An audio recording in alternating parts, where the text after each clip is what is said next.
La gracia y la paz, hermanos. Muy buenos días. Estemos en oración, un minuto.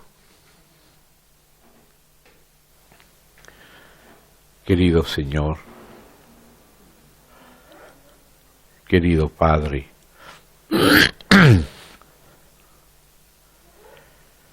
en el precioso nombre del Señor Jesús, nos alegramos, Señor, que en tu bondad y misericordia y tu triunfo nos concedas reunirnos a tus pies, delante y alrededor de ti, como tus hijos y tus hijas, por la sangre preciosa de tu Hijo amado, el Cordero de Dios, Jesucristo. Gracias por esta ocasión, Señor. Gracias porque tú eres fiel y eres el primero en estar presente, porque nos hemos reunido, Señor, en tu nombre. Gracias por permitirnos invocarte y mirar a ti para ser salvos. Venimos, Señor, en el nombre de Jesucristo. Entregamos a ti, Señor, todo lo que somos, toda nuestra condición humana. Entregamos a ti todas nuestras circunstancias espirituales y naturales, todo lo que vemos y entendemos y también lo que no vemos y no entendemos. Todo lo entregamos tranquilamente, Señor, en tus manos y a tus pies. Pedimos, Padre, en el nombre de Jesucristo, que conforme a tu fidelidad y a tu amor, vivifiques nuestro hombre interior, nos fortalezcas para vivir en ti, delante de ti y para ti. Alumbra también los ojos de nuestro entendimiento, Señor. Conquístanos más para ti, porque queremos volvernos a ti y permanecer en ti, y que tus palabras permanezcan en nosotros para tener vida, Señor, y ser libres en ti. Oramos por cada uno de los que estamos presentes. Que tú seas en medio de nosotros. Que tú seas, Señor, fortaleciendo nuestro ser, llenándonos de tu alegría, de la fe de tu Santo Hijo, del amor de tu Hijo, de la esperanza que has puesto delante de nosotros. Ayúdanos a vivir en esta novedad de vida y levantarnos desde nosotros mismos, pero hacia ti, en unión con Él, que nos levantó sobre sus hombros y sobre su pecho y nos introdujo, Señor, delante de ti. Señor, bendice tu palabra, capacita nuestro ser, úngenos con tu Santo Espíritu a todos los que estamos aquí, para que podamos estar en la atmósfera de la nueva creación, en la atmósfera sobrenatural de tu gracia y de tu misericordia. Esto te lo suplicamos confiadamente y dejamos todo contigo, a tu fidelidad, en el nombre del Señor Jesús, oh Dios nuestro. Amén y amén. Hermanos, estaremos con la ayuda del Señor dando continuidad a los capítulos que hemos estado pasando. Voy solamente a recordar los temas a grandes rasgos, porque cada uno que viene es continuación de los otros. El viernes a la noche estuvimos viendo sobre los primeros rudimentos y la fe completa. Luego, en el sábado, en las 2 sesiones de la mañana, en la primera sesión, entonces, relativo a esa conciencia de depósito, ¿no? Vimos lo relativo a la encomienda en sus dos aspectos, encomienda espiritual y ortodoxa, ¿saben? Como ese depósito que el Señor entregó a la Iglesia tiene un aspecto interior que es espiritual, cuya realidad es el propio espíritu, y tiene también un aspecto exterior, ¿no? La vida tiene luz y la luz nos da la verdad. De la verdad bíblica viene la ortodoxia. Recordábamos aquellos dos aspectos, ¿no? Lo que Dios nos ha concedido, que es el contenido interno espiritual, y también las palabras enseñadas por el Espíritu, que es lo que hablamos de lo que Dios nos ha concedido. Las dos cosas son espirituales. Lo que Dios nos ha concedido es en el Espíritu, y las palabras que hablamos acerca de eso, lo cual también hablamos, leíamos, eso es también espiritual, acomodando lo espiritual a lo espiritual. Entonces primero tomamos conciencia de un contenido y vimos sus primeros rudimentos, y luego vimos que esa encomienda tiene un aspecto dinámico y un aspecto ortodoxo. ¿Amén? Y luego entonces pasamos a considerar aquel ánimo restaurador que viene de Dios, del cielo, para nosotros en el trato de Dios con aquellos varones simbólicos que vimos así llamados en Zacarías, y vimos como por Zacarías y Ageo Dios había fortalecido las manos de estos restauradores de la casa de Dios, el sacerdote Josué, hijo de Josadac, y el gobernador de Judá, de la línea mesiánica genealógica, Zorobabel, uno restaurando el aspecto, digamos, sacerdotal y el otro el aspecto del reino, y cómo el Señor envió a este profeta Zacarías para animar, y estuvimos viendo los mensajes de ánimo a estos dos varones simbólicos, porque todo aquello que es una historia real sirve de alegoría y de símbolo para las realidades hoy espirituales, ¿no? Entonces vemos que hay libros de restauración donde se ven principios de restauración, y vimos aquellos dos especiales. Ahora, en ese contexto de lo que vimos, pasamos por un pasaje de la primera a los Corintios, que hoy es necesario volver a él para profundizar un poco más.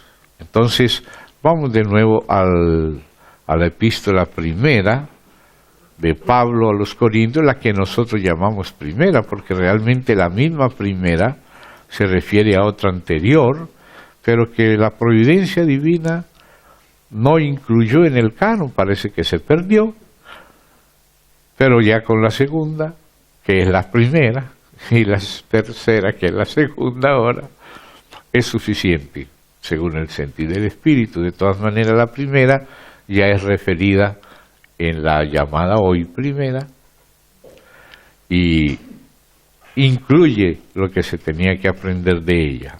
Vamos al capítulo 2 entonces, de la hoy llamada primera a los Corintios, capítulo 2.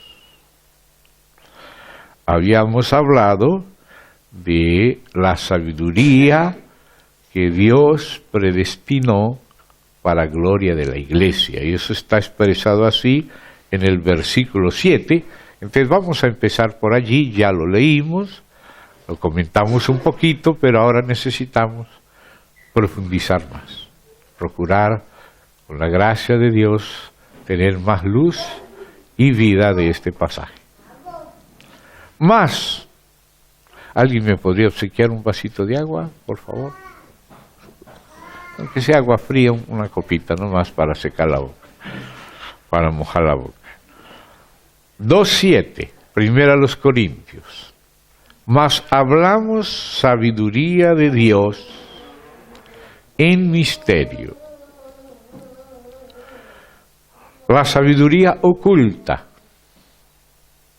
la cual Dios predestinó antes de los siglos para nuestra gloria, la que ninguno de los príncipes de este siglo conoció, porque si la hubieran conocido, nunca habrían crucificado al Señor de gloria. Cuando leímos este pasaje, recordamos también, y ahora recordamos nuevamente, gracias hermano, aquel pasaje también de Santiago donde él hace un contraste entre la sabiduría que es la de Dios, que es primeramente mansa, pacífica, llena de buenos frutos, y la otra que es animal y terrenal, inclusive diabólica. Entonces, ahí nos damos cuenta que hace tanto Santiago como Pablo, por el mismo espíritu, una distinción contrastante entre una sabiduría que proviene solamente de la naturalidad caída y asusada por Satanás, y otra que proviene de la gracia de Dios por el Espíritu, por el nuevo nacimiento, la obra del propio Señor. Esa segunda que mencionamos ahora es esta que se llama aquí la sabiduría que Dios predestinó antes de los siglos para gloria de la Iglesia, que ninguno de los príncipes de este siglo conoció. Vamos un poquito primero a profundizar en esa frase y luego a identificar algunos ítems fundamentales de esta sabiduría de Dios. En primer lugar, fíjese que es algo que Dios reservó de manera exclusiva para la Iglesia. O sea que en el mundo existen escuelas filosóficas, religiosas también, que son del mundo. Cuando se habla de religión, incluso de ética natural, el apóstol Pablo le llama rudimentos del mundo. El mundo no es solamente las cosas groseras y burdas, sino también incluso la religiosidad, el estoicismo, la filosofía, que es solamente nacida del hombre natural. Eso es el mundo. El mundo no es solamente lo feo. El árbol que mata no es solamente el del mal, sino el mal mezclado con el bien. El árbol de la ciencia del bien y del mal es el que mata. No podemos poner en un lado el árbol del bien y en otro el árbol del mal, porque no está correcto. El bien y el mal están juntos en un árbol que mata. El árbol que da vida es el árbol de la vida. Y el otro árbol que mata es el de la mezcla, del bien con el mal. O sea que hay un supuesto bien en el mundo, pero que no es la vida de Dios. Y solo la vida de Dios nos puede dar vida eterna también a nosotros. Lo otro solamente nos engaña. El bien que hay en el árbol del conocimiento es un bien para disfrazar el mal. Es un caramelo para esconder el veneno. Entonces, por eso no podemos dejarnos engañar, sabiendo que aún el maligno y los suyos se disfrazan de ángeles de luz. ¿Ve? Entonces esa luz es como el caramelo que esconde lo maligno.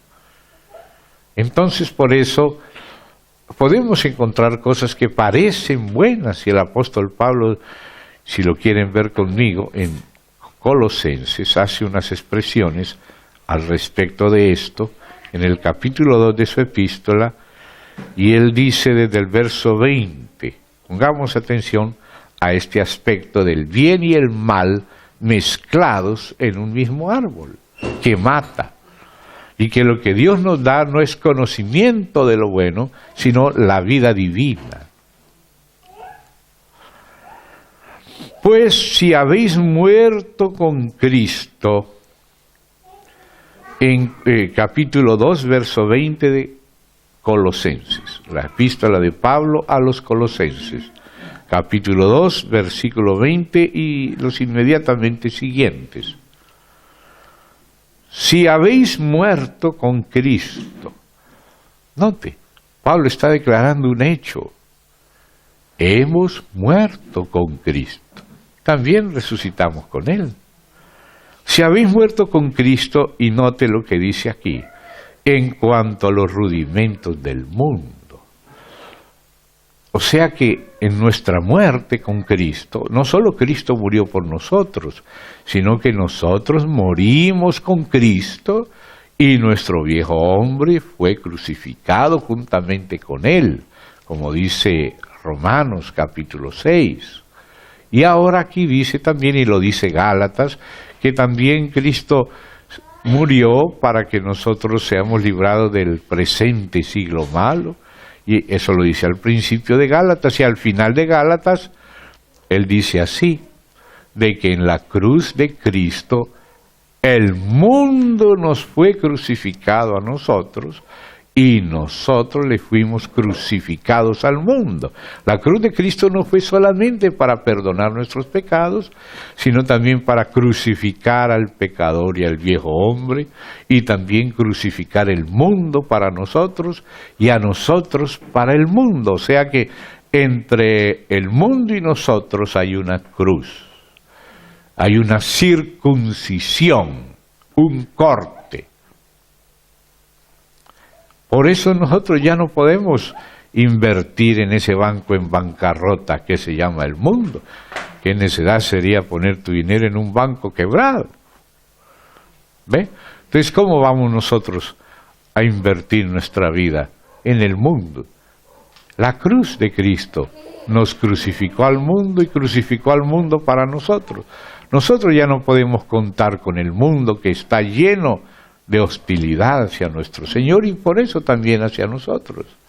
Y también el mundo no puede contar con nosotros para lo suyo. Nosotros fuimos comprados por alto precio y trasladados de la potestad de las tinieblas al reino de su amado Hijo. Nosotros ahora somos de Dios. Amén.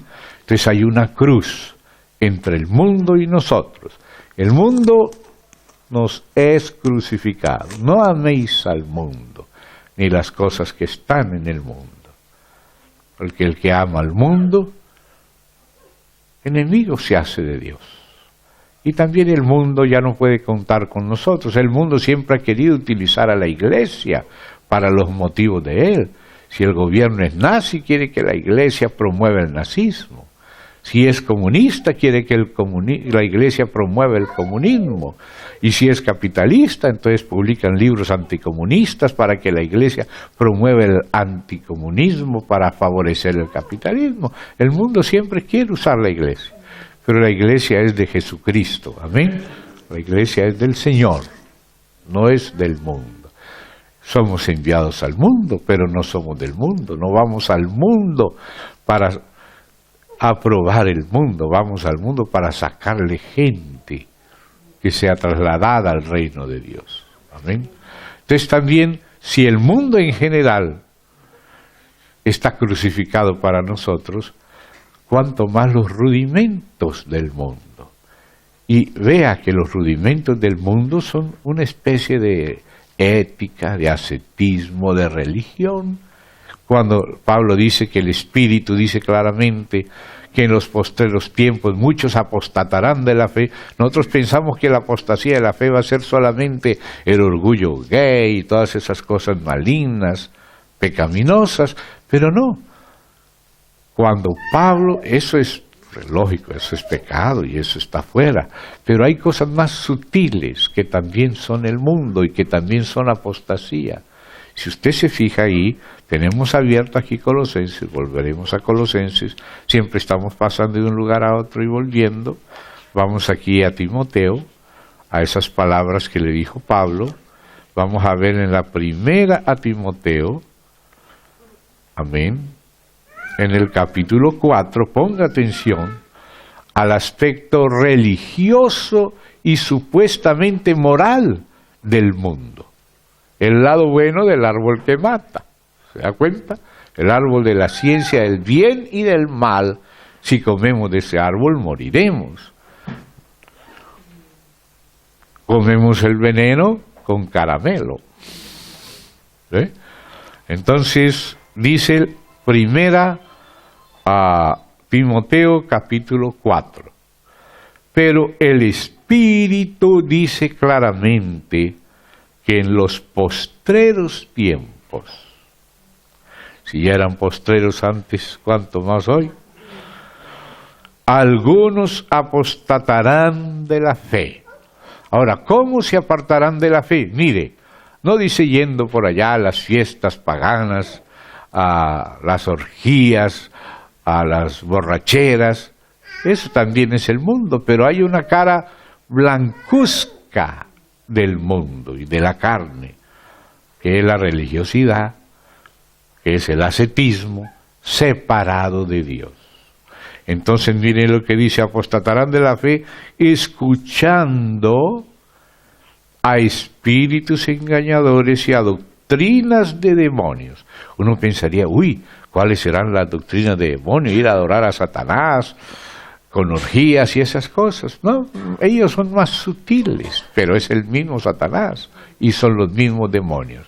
Ellos querrán que usted sea más santo que el santo. ¿Pero para qué? Para ponerlo en el terreno de la justicia propia, en el terreno de su carne. Apostatarán de la fe, escuchando espíritus engañadores, a doctrinas de demonios, por la hipocresía de mentirosos, que teniendo cauterizada la conciencia, prohibirán casarse.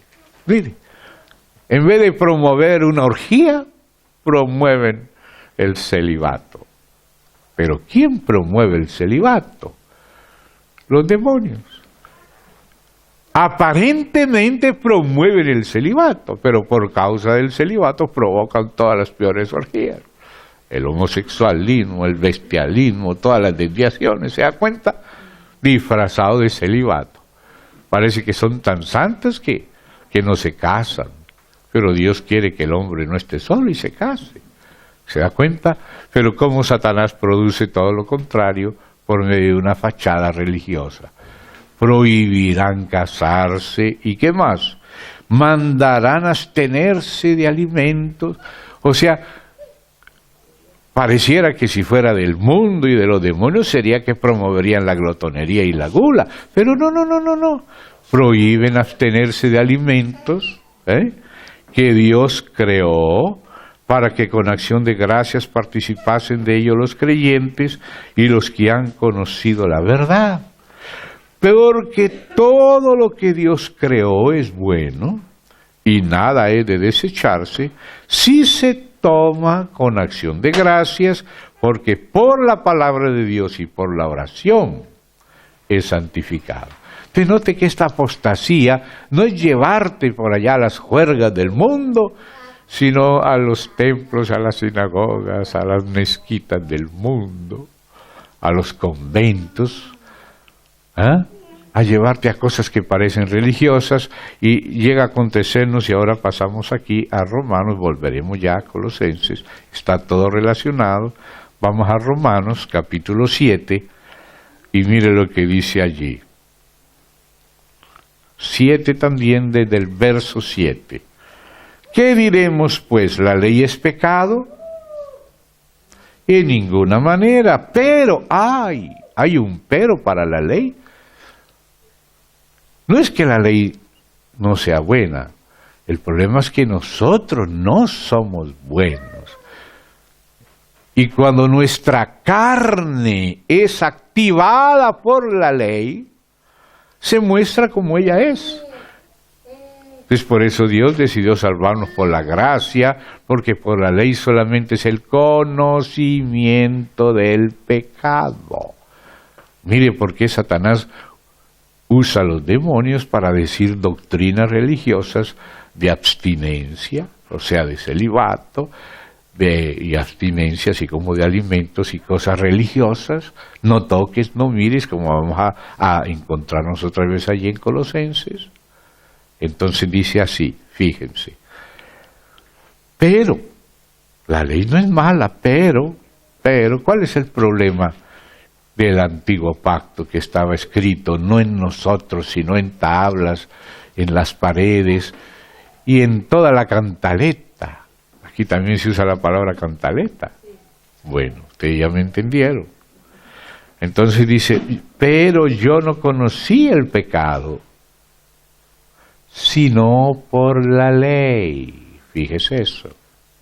Porque tampoco conociera la codicia, si la ley no dijera no codiciarás. Mas el pecado, note esto, no es la ley. El pecado, pero ¿cuál es el problema con la ley entonces? Si no es la ley, si no es el pecado. El pecado tomando ocasión por el mandamiento, produjo en mí toda codicia. Porque sin la ley, el pecado está muerto. Es que como si te dijeran, no mire para allá, no mire para allá. Cuidado, mira para allá. Ahí está por mirar, ¿no? No mire para allá. Dice, pero ¿qué es lo que hay allá? Y quiere voltar a mirar para allá. ¿Se da cuenta? Antes la persona ni sabía que era codicia, pero no vaya a codiciar, ¿eh? No vaya a codiciar, no vaya a codiciar. Y ahí empieza a codiciar. ¿Se da cuenta? Yo no conocería la codicia, dice Pablo, si la ley no dijera no codiciarás, cuidado, no codiciar. Entonces la gente está viviendo en esa clase de cantaleta, en ese susto, no está en la libertad del Señor como Adán y Eva, ni sabía que estaban desnudos. Ni sabían, eran inocentes, pero con el cuidado, ahí empieza a manifestarse la naturaleza pecaminosa que heredamos, de la cual ni sabíamos. Por eso dice, yo no conocí el pecado, sino por la ley, porque tampoco conociera la codicia si la ley no dijera no codiciarás. Mas el pecado no es la ley es buena, pero se topó con los malos. ¿Ve?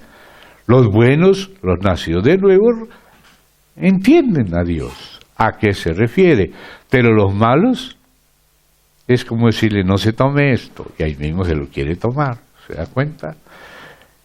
El pecado tomando ocasión por el mandamiento, o sea, es estar esa vigilancia constante, natural, en vez de estar confiando en la gracia, estamos bajo el régimen de la ley, y lo que hace el régimen de la ley es mostrarnos la condición caída. Para eso Dios nos dio la ley, no para salvarnos por la ley. Él sabía que necesitábamos su gracia, su sangre y su perdón, su espíritu, para poder vivir, no bajo el régimen de la ley, sino bajo el régimen de la gracia. No estamos bajo la ley, sino bajo la gracia. Entonces sigue diciendo acá, el pecado tomando ocasión por el mandamiento, estoy en Romanos 7:8, produjo en mí toda codicia, porque sin la ley el pecado está muerto. Y yo sin la ley viví en un tiempo. Pero, ¿cuál tiempo? Desde Adán hasta Moisés. Pero en Gálatas dice que Dios añadió la ley, que es como un termómetro para mostrar cuánta fiebre tenemos. ¿Se da cuenta? La ley no es un instrumento de cura, de terapia, sino de diagnóstico. Con la ley Dios diagnostica la condición caída del hombre para que el hombre conozca que no es tan buenito como se cree, sino que es un pobre y miserable que necesita de la gracia de Cristo. Por eso, como decíamos estos días, en el atrio estaba el lavacro hecho con los espejos de bronce de las mujeres de Israel para reconocerse. ¿Y qué es lo que hacen los primeros capítulos de Romanos? Mostrar justamente que somos unos miserables, no hay justo ni aun uno. No es eso lo primero que hace el Espíritu Santo. El Espíritu Santo nos convence de pecado. Y como nosotros pensábamos que éramos buenitos, Dios tiene que mostrarnos que no somos tan buenitos, entonces permitió la ley, pero sabía que no se iba a cumplir la ley. Él sabía que al tratar de cumplir la ley por nosotros mismos, íbamos a descubrir que no éramos tan buenitos. Porque bajar es fácil, subir es que es difícil, ¿verdad? Entonces eso es lo que dice acá, tomando el pecado, ocasión por el mandamiento, produjo en mí toda codicia, porque sin la ley el pecado está muerto, y yo sin la ley viví en un tiempo, pero, vea el pero, por eso procuró el Señor un nuevo pacto, porque Él sabía todo esto, pero nosotros no sabíamos quiénes éramos. ¿Ve? Pero, venido el mandamiento, no codiciarás, no mires, no toques, venido el mandamiento, esos mandamientos son los rudimentos del mundo, que dice Colosenses, pero nos vinimos aquí para irlo comprendiendo mejor. Entonces dice, venido el mandamiento, el pecado revivió y yo morí. Porque no estamos en gracia y en comprensión, sino que estamos asusando a la carne para ser buena. Y la carne empieza a activarse y le pasa lo siguiente. Y ayer, mire, ¿qué fue lo que descubrió Pablo cuando era un fariseo que procuraba guardar los mandamientos y creció como un fariseo a los pies de Gamaliel tratando de ser bueno? Ayer, mire cuál fue el descubrimiento de Pablo. Y justo a ese escogió Dios para podernos ayudar. Porque él era un hombre que quería guardar la ley y mandaba matar hasta los cristianos.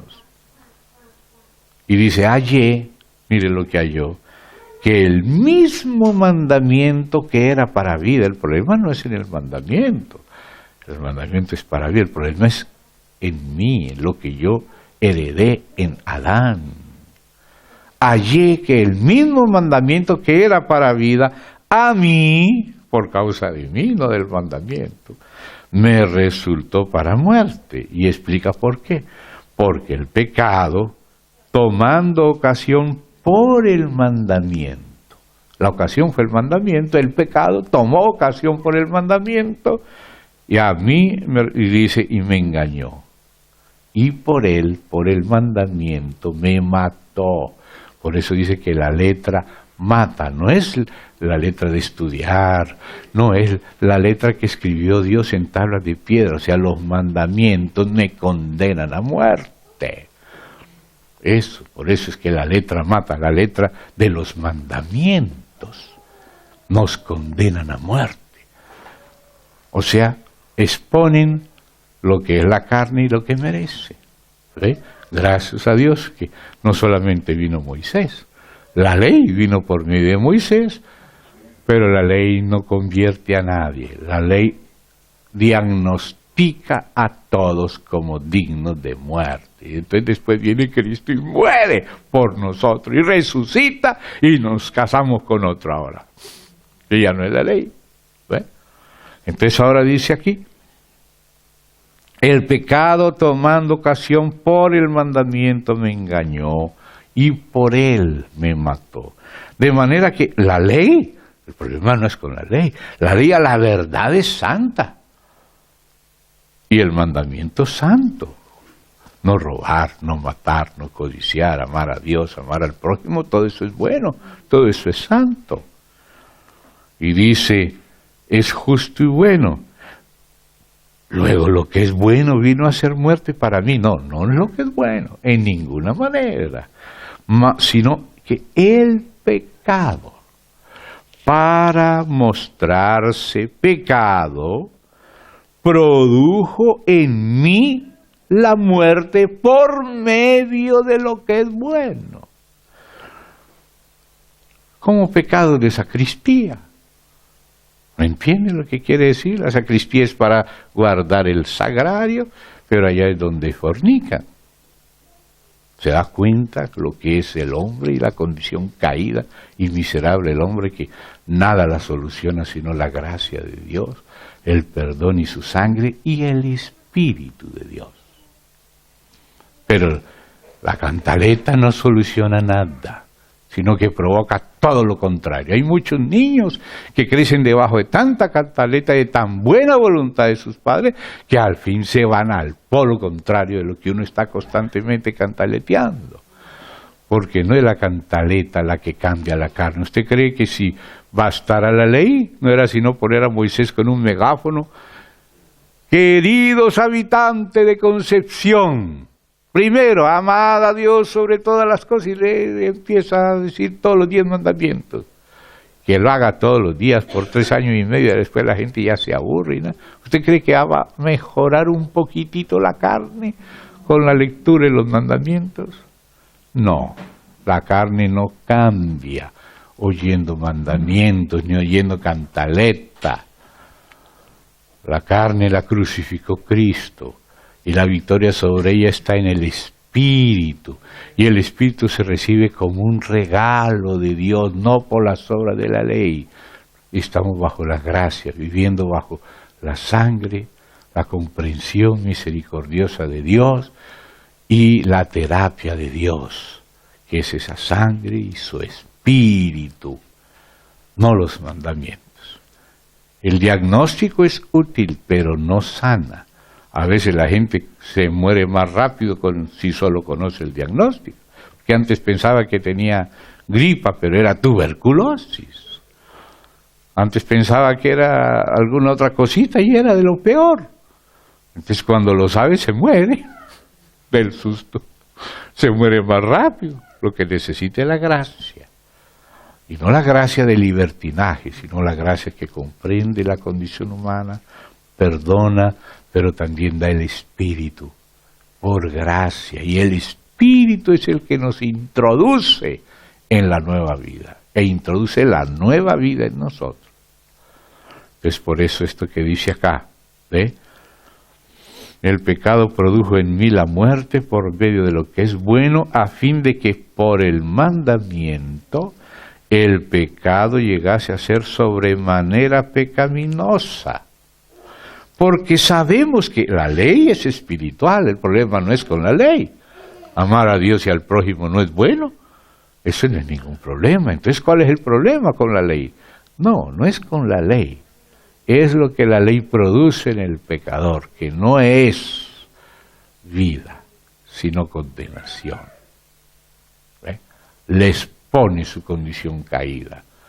El mismo Espíritu Santo nos convence de pecado, pero también de justicia. Al lado del lavacro que nos muestra lo que somos, está el altar de bronce donde está la expiación por el pecado. ¿Ve? Y la solución no es el lavacro, ese es el elemento de diagnóstico, pero el elemento de curación es morir con Cristo, resucitar con Cristo, vivir en unión con Cristo, bajo la gracia de Cristo, por el don del Espíritu. Todo eso es un don, no es un premio. El Hijo es un regalo. De tal manera amó Dios al mundo que dio, no vendió, no alquiló, no prestó, dio a su Hijo. La dádiva de Dios es vida eterna. El Espíritu Santo es un don. ¿Eh? Y la Biblia habla del don de la justicia. Eso es el régimen del Espíritu. Amén. Entonces sigamos leyendo acá para ver eso de esos dos arbolitos, ese arbolito con esas dos cosas ahí, el bien y el mal. Y dice, la ley es espiritual, mas yo soy carnal, vendido al pecado. Eso desde que fui concebido. No necesité pecar para volverme pecador, no. Me engendró un pecador a través de una pecadora y me transmitieron una naturaleza que no tiene poder para vencer el pecado, que ya fue vencida la naturaleza humana por el poder del pecado. El único que venció como hombre y condenó al pecado en la carne fue el Señor Jesús. Por la desobediencia de uno, fuimos todos constituidos pecadores. No somos pecadores porque pecamos, sino que somos pecadores por constitución. Nos hizo pecadores un solo hombre que se reprodujo y nacimos todos torcidos, y a la primerita oportunidad le pegamos el mordisco a la hermanita, le gritamos a la mamita, y ¿de dónde es ese niño tan bueno? ¿De dónde sale con esos mordiscos y esas cosas? Pues de su propia mamita y de su propio papito. De ahí sale la condición caída. Por eso es necesario nacer otra vez. No es suficiente darle cantaleta al viejo hombre. Eso nunca lo hará nuevo. ¿Sabe quién lo hace nuevo? El Espíritu Santo. Entonces dice aquí más.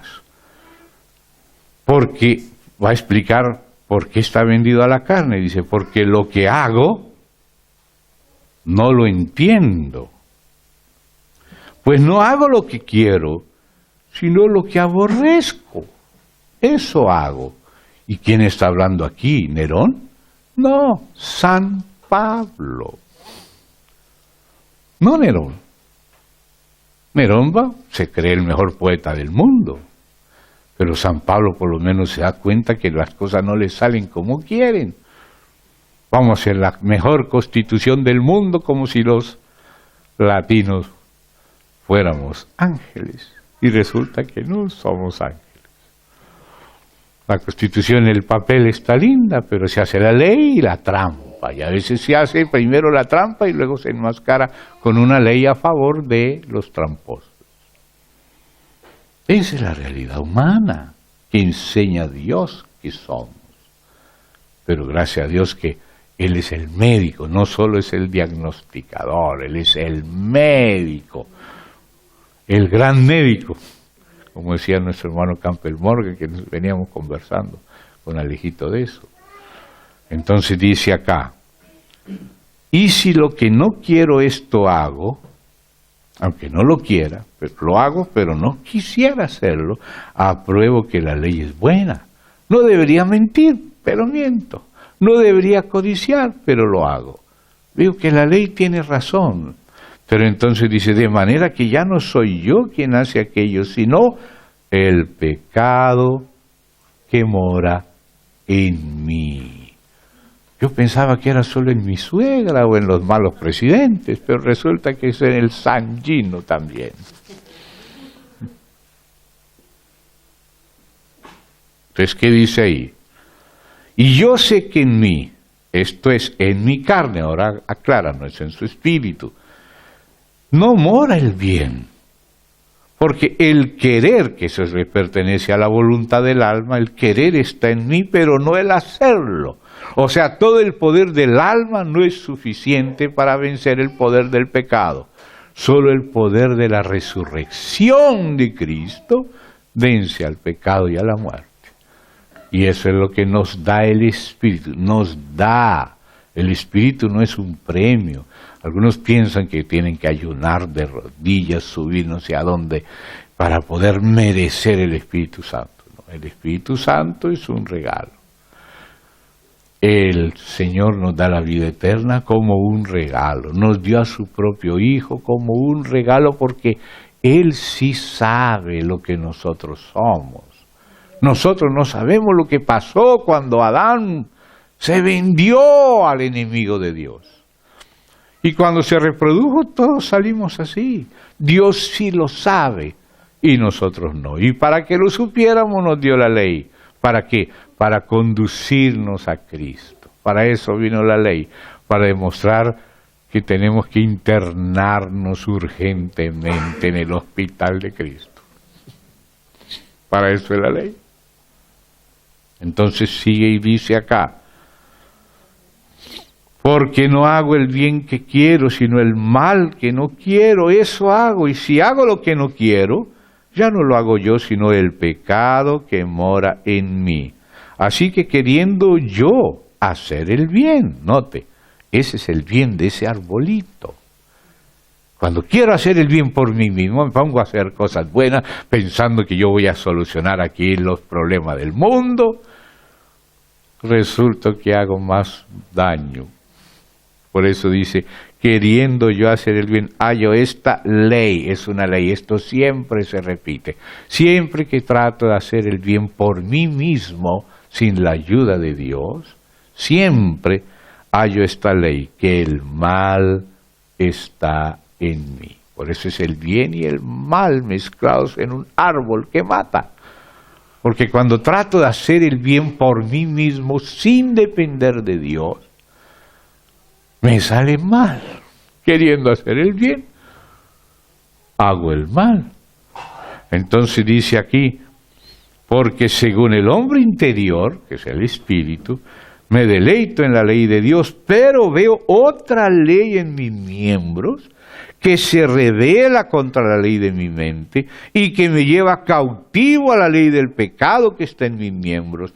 Miserable de mí, ¿quién me librará de este cuerpo de muerte? Antes era, ¿cómo me libraré? Hoy voy a madrugar, Voy a leer la Biblia, no digo que no haya que madrugar ni leer la Biblia, pero en unión con Cristo, y si lo comienza Él. Porque a su amado le dio Dios también el sueño. Así que cuando Dios quiera que duerma, duerme, no te pongas de religioso a madrugar y después ya te tienes que dormir otra vez, te pones a ayunar y después te comes 3 veces lo que no te comiste, pues durante el día bien repartidito te lo comes todo junto después del ayuno.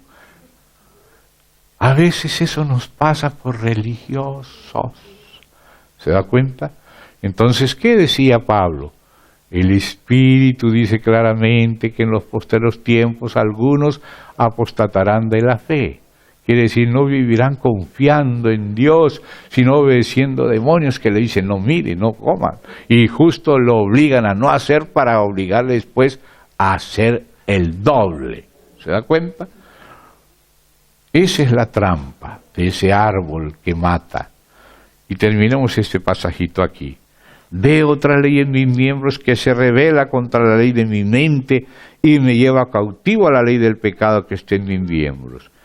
Ahora ya que me miré en el espejo, digo, miserable de mí, ¿quién me librará? Porque hasta aquí yo había querido librarme yo, queriendo hacer el bien. No mire, no toque, no esto, no aquello. Nos volvemos policías de nosotros mismos y de todos, somos policías de todos y aún de nosotros. Nunca estamos en paz. Entonces, ¿qué pasa? Lo que dice aquí. Ya no soy yo el que pueda hacer algo solo. Hasta aquí había dicho, ¿cómo me libraré? Llevo años intentando. Ya estudié con Gamaliel. Ya procuro ser irreprensible en cuanto a la ley. Pero esto es lo que hallé.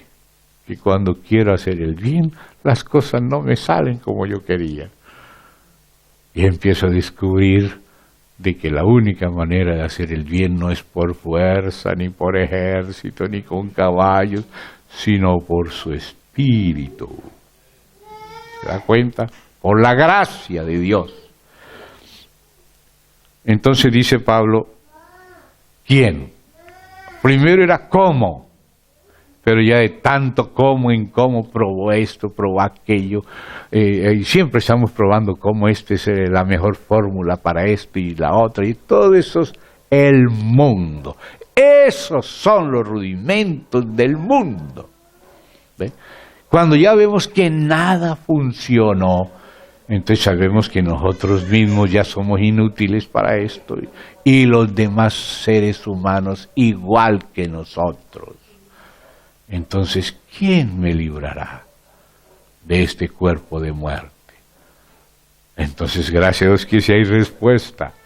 Gracias doy a Dios por el evangelista fulano. ¿Por quién? Por Jesucristo, Señor nuestro. Así que yo mismo, ¿cómo? ¿Pablo? Yo pensé que cuando Pablo se había convertido, su carne se había vuelto buena. La carne de Pablo siempre es igual de mala, hasta que resucite y se ha cambiado su cuerpo que lo humilla, o cuerpo de humillación, en cuerpo de gloria, pero semejante a la del Señor, por gracia. Entonces dice, gracias doy a Dios por Jesucristo, Señor nuestro. Así que yo mismo, el propio Pablo, con la mente sirvo a la ley de Dios, mas con la carne, por eso no podía confiar en su carne y por eso había aprendido a tener terror de sí mismo. Mientras no tengamos terror de nosotros mismos, de lo que somos capaces de hacer, nosotros vamos a seguir confiando en nosotros. Hasta que lo primero que hacemos, Dios mío, fortaléceme en tu gracia, fortaléceme en ti, líbrame de mí mismo, libra a mis hermanos y a mis hermanas de mí. Y las hermanas sean libradas de ustedes, y ustedes de sí mismas, todos. Abrir los ojos inmediatamente y decir, Señor Jesús, yo sé que separado de ti nada puedo hacer, necesito de tu gracia, necesito de ti, o si no, otra vez voy a pecar y pecar y pecar y pecar y pecar, aún siendo religioso, para que los hermanos no me vean, me disfrazo y todo, pero puerca vestida de seda, puerca se queda. Puede decirle, no sé si es que marranito o marranita. Amén, ¿entendemos? Entonces, de aquí saltamos allá, vamos otra vez allá a Timoteo, amén. Vamos otra vez allá a Timoteo donde leímos y vamos regresando de a poquito de donde salimos. Entonces, 1 Timoteo, capítulo 4, el Espíritu dice claramente que en los posteros tiempos algunos apostatarán de la fe. No dice de la ética. No, vamos a promocionar la ética mundial, como está diciendo Hans Küng ahora. Y en las universidades, en vez de estudiar la Biblia, estudian a Hans Küng, la ética mundial, porque quieren usar la ética común a las religiones para el gobierno mundial del anticristo, que es religioso, porque se siente en el templo de Dios, haciéndose pasar por Dios. Con religión, pero sin Cristo, sin el Espíritu Santo, sin la Biblia. Entonces dice aquí, apostatarán de la fe escuchando a espíritus engañadores y a doctrinas de demonios o sea, los demonios pasan usando la hipocresía de los mentirosos, que teniendo cauterizada la conciencia, prohibirán casarse, mandarán abstenerse de alimentos que Dios creó, para que con acción de gracias participen de ellos los creyentes. Entonces se da cuenta, esa es la religiosidad, distinta de la fe. Es la apostasía de la fe por medio de la religiosidad provocada por demonios, que son muy buenos psicólogos, pero no por ver cuerda a la gente, sino al contrario, para aflojarle las tuercas. ¿Entienden eso? Tener una tuerca floja, ya entendemos también aquí ese dicho, ¿verdad? Bueno, gracias a Dios estoy aprendiendo dichos también de Chile, parecidos a los de Colombia. Entonces ahora sí volvamos a Colosenses 2 y ahí vamos a entender. Verso 20, 2:20. Pues si habéis muerto con Cristo, ese es un hecho. Muertos con Cristo en cuanto a los rudimentos del mundo. Note a qué, vamos a ver a qué le va a llamar Pablo rudimentos del mundo. ¿Por qué como si vivieseis en el mundo? Es decir, ustedes ya no viven en el mundo. El mundo fue crucificado para ustedes murieron con Cristo y cruzaron la frontera y fueron librados del mundo, de la potestad de las tinieblas y trasladados al reino del amado Hijo de Dios. Ustedes nacieron de nuevo por la gracia, por la sangre y por el Espíritu. Por la sangre fueron limpiados, por la cruz sepultados, crucificados, con el bautismo enterrados y también resucitados en novedad de vida por la gracia, que es un regalo. No es porque lo merecieron, sino porque creyeron al amor de Dios, la comprensión de Dios, la misericordia de Dios, la ayuda verdadera de Dios. El Espíritu es el paracleto, que quiere decir el que te sostiene, porque tú solo no puedes sostener. Por eso no podemos vivir sin Dios. Y por eso Él no está lejos de nosotros, sino cerca está, de nuestra boca, de nuestro corazón. Hay que decir, Señor Jesús, el lorito quiere cacao. ¿Me entienden ustedes que ya dijimos esto en estos días? No seamos orgullosos, necesitamos gracia de Dios. Y Él lo sabe. Él lo sabe, Él vino primero y nos dio la mano. Amén. Y no solo la mano, nos dio todo.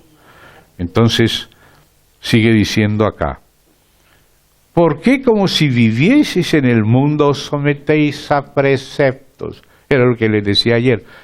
La chica dice, no, yo tengo un llamamiento para Dios, me voy a meter de monja.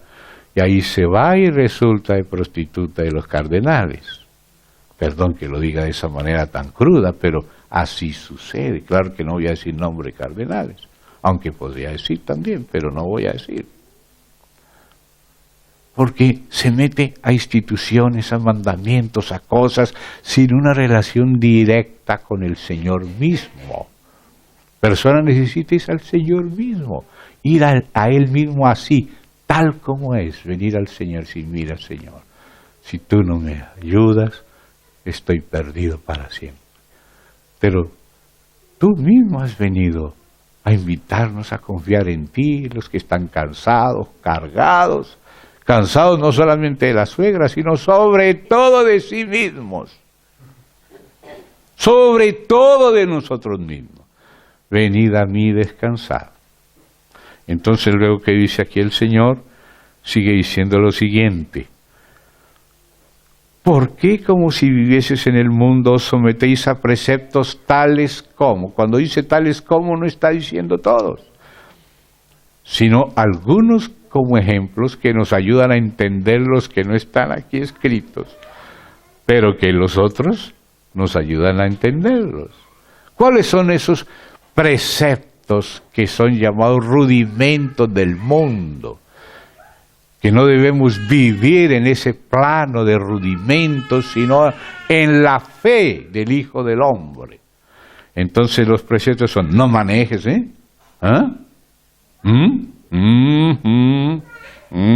no manejes, ni gustes, ni aun toques,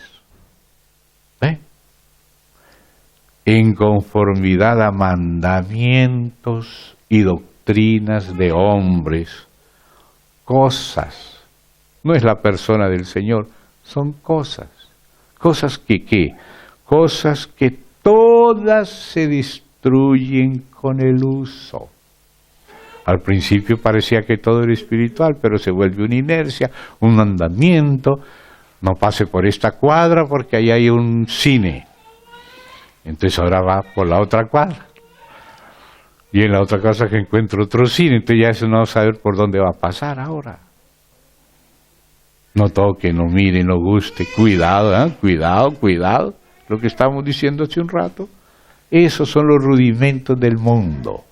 Mandamientos, doctrina de hombres, tales como no manejes, ni gustes, ni aun toques, en conformidad a mandamientos y doctrina de hombres, cosas que todas se destruyen con el uso. ¿Ve? Ahora mire el caramelo escondiendo el veneno. Tales cosas, no gustes, parece moralidad, parece austeridad. Amén.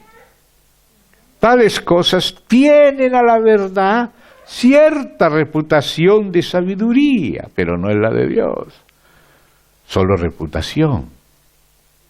En culto voluntario, en humildad y en duro trato del cuerpo, como si fuéramos nazis de las SS, que decía Hitler: nos podrán partir, pero no doblar.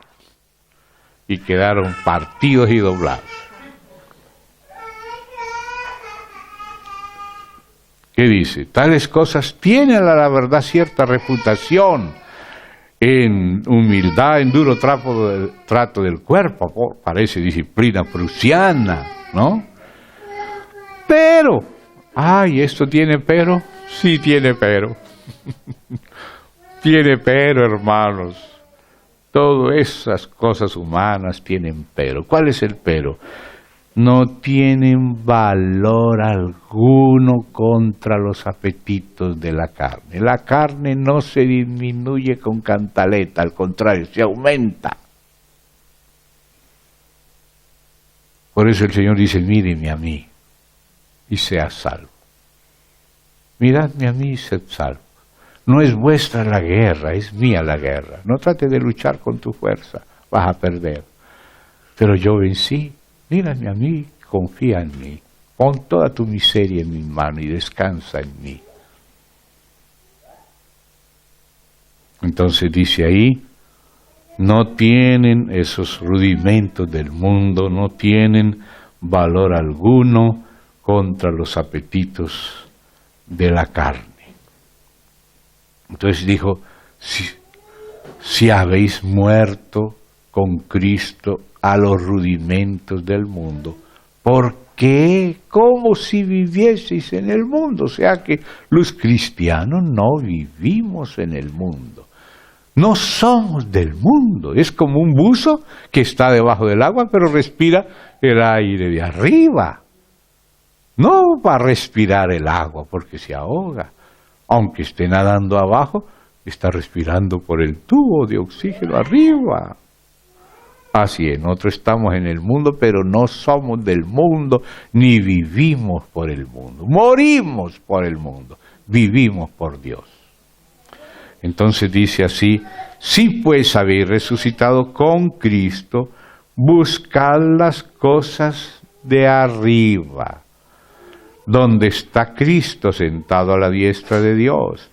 Poned la mira en las cosas de arriba, no en las de la tierra, porque habéis muerto, y vuestra vida está escondida con Cristo en Dios.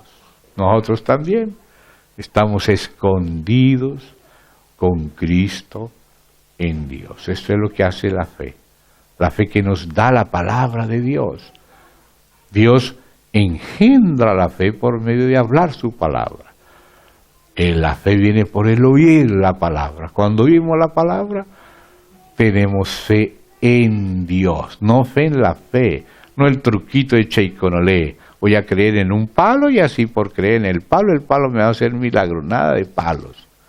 La fe es en Dios, no es fe en la fe, es fe en Dios, fe en Cristo. Amén. Fe en Cristo. Bueno, hermanos, regresemos a 1 Corintios. Me disculpan, hoy me dijeron que no me van a indicar ninguna señal, sino que cuando terminemos el primer tema, ahí vamos a decir, vamos a hacer el break. Amén. Así que si alguno tiene que ir al baño y eso, vamos a terminar en algún momento. Amén. No miremos el reloj, sino que miremos al Señor. Y el Señor nos comprende. Hablamos 2:7 de 1 Corintios. Hablamos sabiduría entre los que han alcanzado madurez y sabiduría no de este siglo. O sea, esa que acabamos de ver, la sabiduría y los rudimentos del mundo, que tienen cierta reputación de sabiduría en culto, voluntario, duro trato del cuerpo, pero no tienen ningún valor contra los apetitos de la carne. Entonces, ¿cuál entonces es la sabiduría de Dios para gloria de la iglesia? Ya no es los rudimentos del mundo. No es lo que el mundo tiene por sabio. No es Aristóteles. No es Confucio. O sea, aquel líder religioso y filosófico del Oriente, de la China. No es la ética de Aristóteles a Nicómaco. No es esa la sabiduría de Dios. Es esta, la Biblia. Jesucristo, el Espíritu Santo, esa. Entonces dice, más hablamos, no, hablamos sabiduría de Dios en misterio, la sabiduría oculta, la cual Dios predestinó antes de los siglos para nuestra gloria, la que ninguno de los príncipes de este siglo conoció, porque si lo hubieran conocido, nunca habrían crucificado, porque esa es la sabiduría de Dios, Cristo. La locura de la cruz es la sabiduría de Dios. Entonces, hermanos, empecemos a asentar esto con la ayuda del Señor en nuestro corazón. Hay algo que se le confió de manera exclusiva a la iglesia, que no lo vas a encontrar fuera de la iglesia legítima del Señor Jesús, o sea, los verdaderos hijos de Dios que nacieron de nuevo, que sus pecados fueron perdonados por la muerte de Cristo, recibida por la fe, y también recibieron el don del Espíritu Santo por la fe. A esa iglesia me refiero, no a alguna denominación X o Y. En todas las denominaciones puede haber algunos que son de la iglesia y algunos que son de la sinagoga de Satanás. Estamos hablando de la iglesia en espíritu y en verdad. Esa es la iglesia. De esa me estoy refiriendo.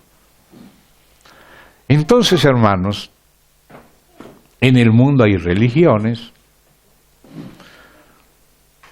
inclusive una de ellas, el judaísmo del Antiguo Testamento, tiene parte de la verdad, porque lo que Dios reveló en el Antiguo Testamento es verdadero, pero el Antiguo Testamento anunciaba la venida del nuevo, del Señor Jesús.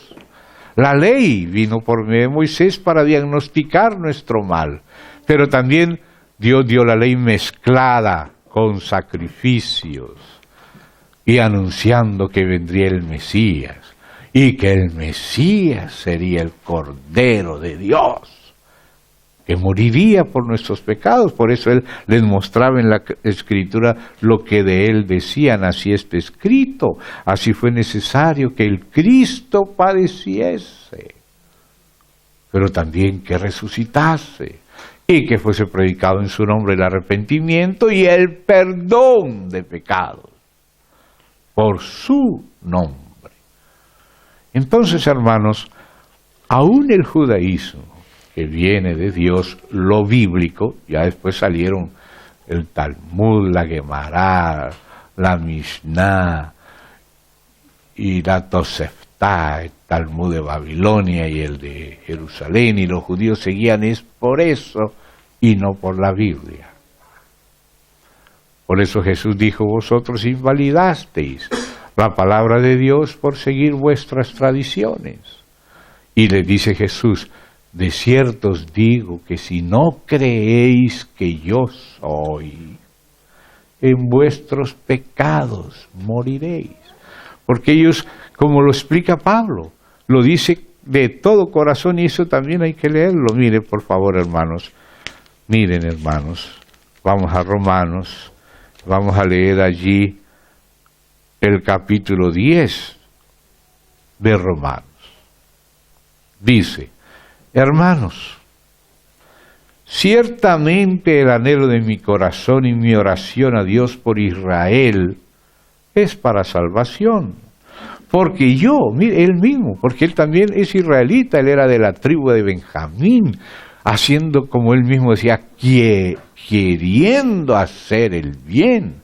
Para eso fue estudiar con Gamaliel, para aprender los mandamientos, para obedecerlos. El problema era que cuando se ponía a obedecerlo de todo corazón, no le daba el cuero, algo le pasaba, ¿no? Pero ¿qué pasa? Yo no me quiero enojar, pero me la paso enojando. No quiero codiciar, me la paso codiciando. No quiero ser perezoso, pero no quiero ni levantar un papelito del piso. ¿Qué pasa? ¿Será que Gamaliel está cambiando a Moisés? No, Gamaliel no cambia a Moisés. Era el diablo que había cambiado a Adán. Es distinto. Y mientras seamos simplemente seres humanos normales, somos pecadores. Tenemos que nacer de nuevo.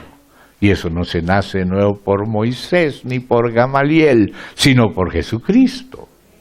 Entonces, por eso Pablo está diciendo aquí: hermanos, yo les doy testimonio de que tienen celo de Dios. Pero, ese es el pero, siempre aparece ese pero ahí, ¿no? Celo de Dios. No dice Jesús: viene la hora en que cualquiera que os mate pensará que rinde servicio a Dios. ¿Usted cree que esos que se explotan en un supermercado para matar viejitas judías y niñitos judíos lo hacen para irse al infierno? No, ellos piensan que están defendiendo a Dios, que están haciendo el bien de esos judíos, y van a matar judíos, como si eso fuera. Desde niños les enseñan a matar judíos. Tienen celo de Dios, pero no conforme a ciencia, porque ignorando la justicia de Dios, que es por la fe en Cristo, y procurando establecer la suya propia, o sea, cuando procuramos establecer la justicia propia, no se han sujetado a la justicia de Dios. Porque el fin de la ley, o sea, el objetivo de ella, es Cristo, para justicia a todo aquel que cree. Porque de la justicia que es por la ley, mire la diferencia entre las dos.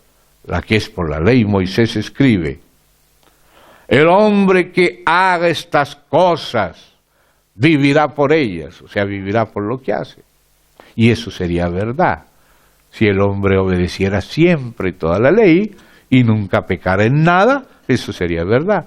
Pero le digo, ¿será que habrá algún hombre que nunca haya pecado, que siempre haya obedecido toda la ley? Entonces la ley es buena, pero sirve para mostrar que nosotros no somos buenos. Que por más que queremos cumplir siempre toda la ley, todos los días vamos a darnos cuenta que fallamos en muchos puntos. Y por eso la justicia no puede ser la propia, sino la de Dios, que cobró en Cristo nuestros pecados y nos limpió con su sangre, nos perdonó y nos dio el Espíritu y nos dio nueva vida y puso su Espíritu en nosotros para que andemos en el Espíritu conforme a la gracia de Dios. Entonces por eso sigue diciendo ahí: el fin de la ley es Cristo, para justicia de todo el que cree, porque la justicia que es por la ley, Moisés escribía así: el hombre que haga estas cosas vivirá por ella, por lo que hace. Pero la justicia que es por la fe, note la diferencia entre el árbol de la vida, que es esta última que vamos a leer acá, y el árbol de la ciencia del bien, ese bien que es lo que acabamos de leer. Tratar de vivir por la justicia propia activa nuestra condición caída. Queriendo hacer el bien, hallamos la ley, que el mal está en nosotros. El bien y el mal están en el mismo árbol que mata. Por eso no podemos vivir por nuestra religiosidad, sino por la fe en el Señor.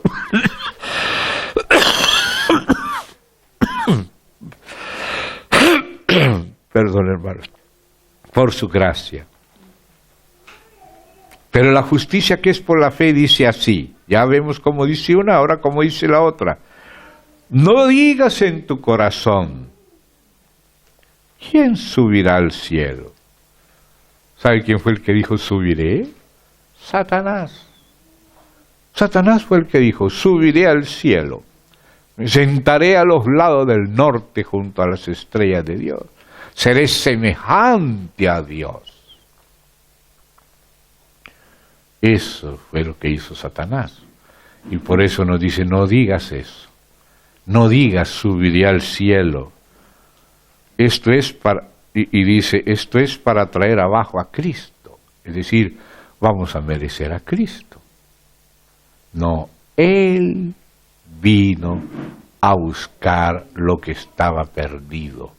Él nos amó primero.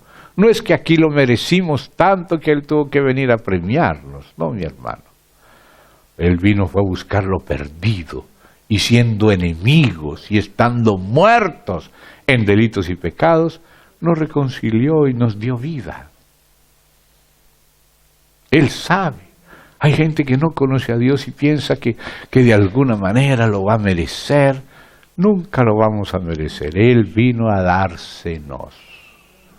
Él es el médico. No vino a buscar a justos, sino a pecadores al arrepentimiento. Vino a sanar. Entonces dice aquí, ¿o quién? Esa es otra cosa que no tenemos que decir. ¿Quién descenderá al abismo? Esto es para hacer subir a Cristo entre los muertos. Alguno dándole manivela resucitó a Cristo. Ay, pero todavía, ¿cómo nos gusta dar manivela, no? Manivelas, ¿no? Aquí existe la manivela para prender los carros como antes, o sea, metiendo nuestra mano queriendo aparentar cosas y agitar las masas. Párese, hermano, siéntese, párese, vuelve y se siente y se vuelve y se para, y queriendo hacer cosas forzadas en la carne, y la persona se pone a tratar de hacerle, luego queda súper cansado. No, cuando es del Espíritu dice salta en nuestro interior como aguas vivas, no necesita manivela, nadie tiene que forzarlo a decir aleluya, más bien le dicen no diga tanto, porque ya le sale espontáneamente, amén. Entonces tampoco digas quién subirá, ni tampoco quién va a bajar a buscar a Cristo para ver si lo ayuda a resucitar un poquito. Nada, hermano. Quiero leerles un versículo para que no se les olvide, que tiene que ver con esto. Ya volvemos aquí. Cantar de los Cantares. Vamos a ese precioso libro del hijo de David en su juventud, de Salomón. Libro de Cantar de los Cantares. Y vamos a ver, eso está antes de Isaías, lo colocaron después de Eclesiastés. Dice el capítulo 2, el versículo 7. Póngale mucha atención a Cantares 2:7. Este libro es el enamoramiento del amado, que es figura de Cristo, y la amada, que es su pueblo. El alma de cada uno de nosotros y de todos juntos como iglesia. Incluso Israel pensaba que era esta amada, y lo era en el Antiguo Testamento. Mire lo que dice segundo capítulo del Cantar de los Cantares, verso 7. Ahora habla es el amado, o sea, Cristo, una figura. Yo os conjuro, oh doncellas de Jerusalén. Le está hablando a las doncellas que acompañan a la esposa. La esposa es el remanente que está en el espíritu, y las doncellas le acompañan, pero no son la esposa. Pueden ser un poquito religiosas, ¿se da cuenta? No son la esposa, pero andan en las cosas religiosas, le acompañan a la esposa en el cortejo de bodas, pero ellas no son las que se casan, la que se casa es la esposa. Entonces, ¿qué tiene que decirle el Señor a las doncellas? Porque las doncellas, por no ser la esposa, no entienden cómo es la cosa. Entonces dice, yo os conjuro, oh doncella de Jerusalén, por los corzos y por las siervas del campo, que son los que saltan espontáneamente y vencen los obstáculos. Los corzos y las siervas. ¿Cuál es el conjuro? Que no despertéis, ni hagáis velar al amor hasta que quiera. Oye eso, dos cosas. Como quien dice, si ella está durmiendo, no la despierte, déjela que termine su ciclo. Cuando ya haya dormido lo que necesita, ella se va a despertar solita. Yo les conjuro que no me la despierten antes de tiempo. Y también si está despierta, pero ya está cansada y se le van a cerrar los ojos, no se los mantenga la fuerza abiertos, déjela dormir. Mire qué comprensivo es el Señor. Pareciera que iba a decir lo contrario, esa dormilona, despiértenla, no se duerma. Y el Señor es tan diferente. Os conjuro, doncella de Jerusalén, que no despertéis. Si está dormida, no la despierte. Y si está despierta, no la haga velar a la fuerza. Pero nosotros en la religiosidad hacemos unas vigilias, no dormimos toda la noche, pues después dormimos todo el día. Ayunamos todo el día, después comemos todo por la noche y nos indigestamos, porque no es eso la religión. Pero lo espontáneo es tan diferente. ¿Ve? No despertéis el amor hasta que el amor quiera, no fuerce. La cantaleta fuerza. Ahora, si se va a dormir, déjela dormir. Si está durmiendo, no la despierte. ¿Ve? ¿Me entienden, hermanos? Esa es la palabra del Señor a las doncellas que acompañan a la esposa, pero no son la esposa. Que no la metan en ese ritmo de religión prusiano, que es del diablo, no solo de Hegel, porque él decía que el Estado prusiano era la mejor manifestación del espíritu absoluto, decía Hegel. Y de ahí surgió Feuerbach y surgió Marx. Y mire cuántos muertos con el comunismo y también con otros. La religión ahora atea del hombre. Dice que el nuevo hombre, decía el comunismo. Pensaban que ellos iban a ser un nuevo hombre, pero ellos no contaban con la situación caída del hombre. Toda su ideología, sus sueños, son solo sueños. ¿Pero en qué terminó todo? En el archipiélago Gulag, en las cárceles, en las mazmorras, en las revoluciones con un montón de muertos, en el infierno. Ahí terminó el sueño. También hay sueño americano también. Y este es el sueño comunista. Puros sueños. Pero leíamos ayer que vino el Señor y nos despertó del sueño. No es con espada, no es con ejército, es con mi espíritu.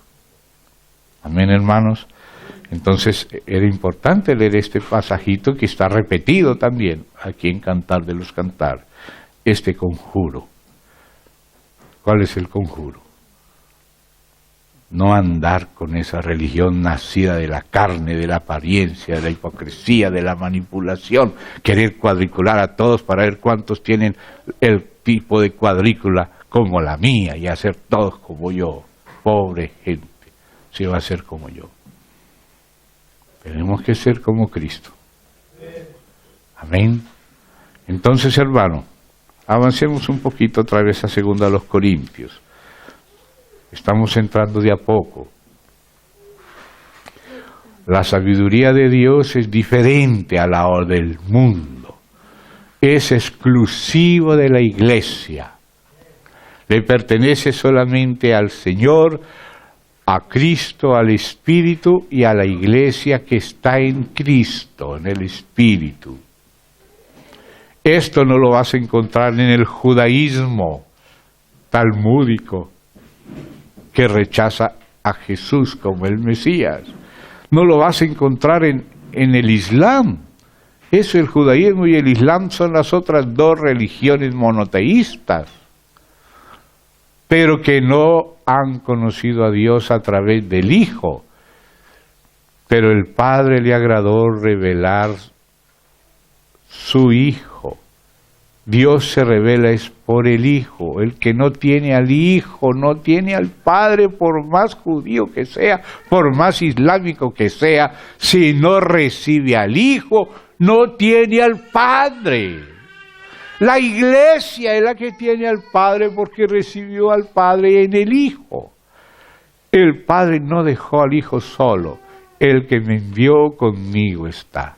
Dios estaba en Cristo, reconciliando al mundo, porque lo que hacía el Hijo era lo que veía hacer al Padre, lo que el Padre le encomendaba para hacer siempre juntos.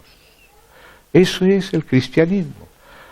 Cristo haciendo las cosas con el Padre y nosotros haciendo las cosas con Cristo. Y si las hacemos con Cristo, las hacemos con el Padre. Y si las hacemos en el Espíritu, las hacemos con Cristo. O sea, hermano, el primer elemento de la sabiduría de la iglesia es Dios mismo en Trinidad. Esa es la primera palabra clave. No está en la Biblia la palabra Trinidad, pero sí está la Trinidad misma. En la Biblia no está la palabra Biblia, pero sí está la Biblia. En la Biblia no está la palabra Trinidad, esa la compuso un hermano en Cristo, Tertuliano de Cartago, en el siglo II, para referirse de manera resumida al único Dios que es Padre, Hijo y Espíritu Santo. Los otros monoteísmos no tienen a Dios en Trinidad, tienen un solo Dios, pero no tienen al Hijo. ¿Y qué dice el Espíritu Santo por boca y mano del apóstol Juan? El que niega al Hijo no tiene al Padre. Eso está en 2º capítulo de la 1 de Juan. El que no tiene al Hijo no tiene al Padre. No importa si es judío, si no recibe al Hijo, morirá. Si no creéis que yo soy, dice el Hijo, en vuestros pecados moriréis. Yo soy la puerta. El que por mí entra hallará pasto. Nadie viene al Padre sino por mí. Es necesario conocer al Padre a través del Hijo. El que me ha visto a mí, ha visto al Padre. ¿Cómo pues me dices tú, Felipe, que te muestre al Padre? Tanto tiempo hace que estoy con vosotros y aún no me has conocido, Felipe. El que me ha visto a mí, ha visto al Padre. El Padre se revela por el Hijo de Dios, dice Juan, ha venido, nos ha dado entendimiento para conocer al que es verdadero. Y estamos en el verdadero, en su Hijo Jesucristo. Este es el verdadero Dios y la vida eterna. Lo demás son ídolos. Guardaos, hijitos, de los ídolos. A Dios se le conoce por el Hijo, porque el Padre moró en el Hijo plenamente. Le agradó al Padre que en el Hijo habitase toda plenitud, y en él mora corporalmente toda la plenitud de la deidad. El Padre está contenido en el Hijo, se expresa y se da por el Hijo. El que recibe al Hijo, recibe al Padre. El que tiene al Hijo, tiene al Padre. Por eso el Islam no tiene al Padre, porque no recibe al Hijo. Para el Islam, los maometanos, la peor blasfemia es decir que Dios tiene un hijo, porque ellos imaginan es como si fuera un acto sexual.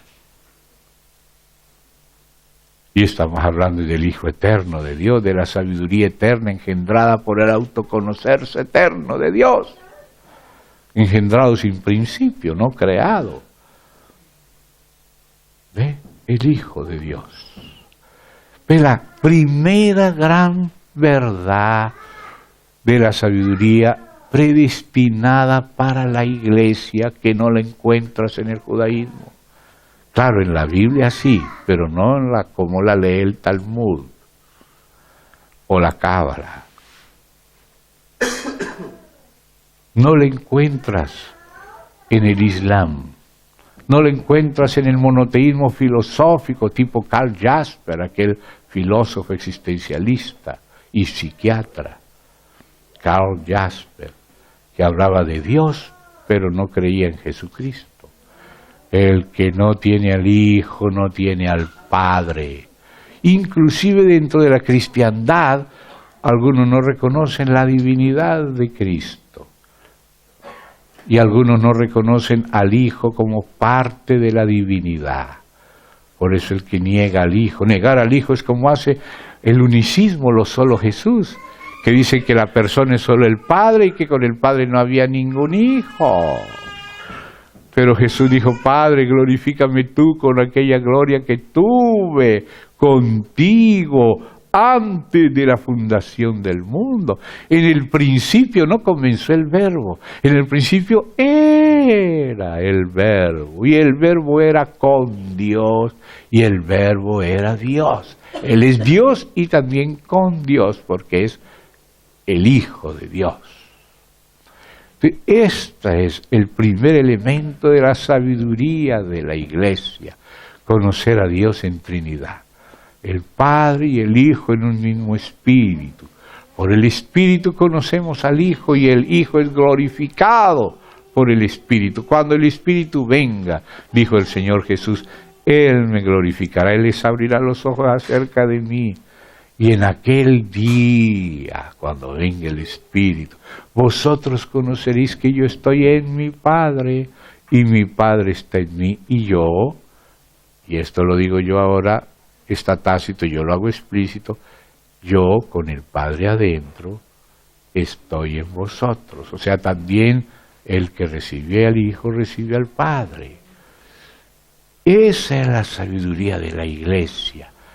Dios el Padre dentro del Hijo a plenitud, y el Padre y el Hijo por medio del Espíritu en la Iglesia. Mi Padre y yo vendremos y haremos morada con el que lo reciba Él. Entonces, la primera gran verdad, que es exclusiva de la Iglesia, no de la academia, no de la filosofía, ni siquiera de los monoteísmos, ni menos de los panteísmos y politeísmos,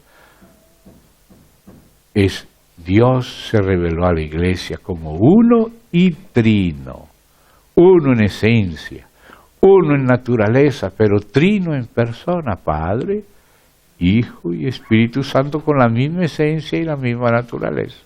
La divinidad es la misma y es una, pero subsiste en la persona del Padre, en la del Hijo y en la del Espíritu, porque Dios es amor.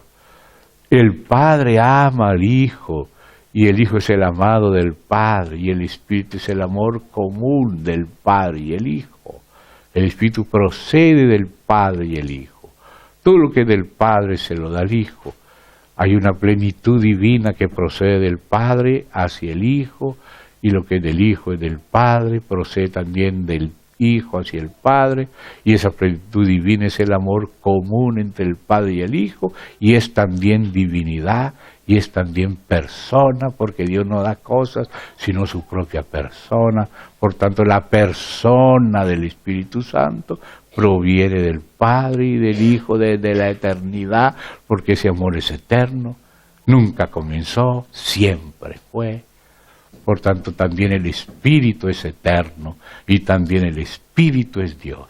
El Padre es Dios, el Verbo que estaba con el Padre también es Dios, y el Espíritu eterno también es Dios, pero no son tres dioses, pero son tres personas del mismo Dios. Por eso a veces dice: hagamos nuestra imagen, nuestra semejanza, descendamos, confundamos allá la Torre de Babel. ¿Quién irá por nosotros? Tú, oh Padre, en mí, yo en ti. Padre, que ellos, como tú en mí, yo en ti, que ellos sean uno en nosotros. Dios que dice yo, también dice nosotros. ¿Ve? Eso es lo primero, Dios mismo. Y eso no lo encuentras en la academia, ni en los monoteísmos judaico y islámico, ni filosófico, menos en el panteísmo que dice que Dios es la creación, menos en el politeísmo que dice que algunas cosas son Dios,